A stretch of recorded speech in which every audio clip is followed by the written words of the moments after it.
আসসালামু আলাইকুম। আশা করি সবাই আল্লাহর রহমতে ভালো আছেন।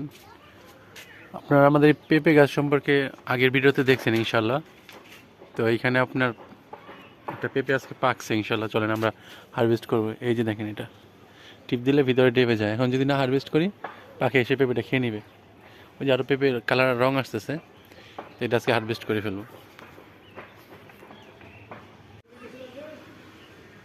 পেঁপেটা দেখেন, মাশাআল্লাহ মনে হচ্ছে যে হলুদ হয়নি, কিন্তু এই যে আমি যখন চাপ দিতেছি তখন আঙুল ভিতরের দিকে ডেবে যাচ্ছে। তার মানে এটা পাকি গেছে।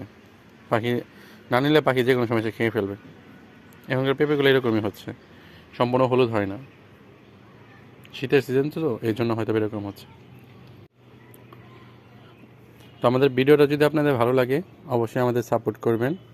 আপনাদের সাপোর্টই আমাদের জন্য অনেক বেশি উৎসাহ। তাহলে আমরা নতুন নতুন ভিডিও তৈরি করতে উৎসাহ পাবো ইনশাল্লাহ।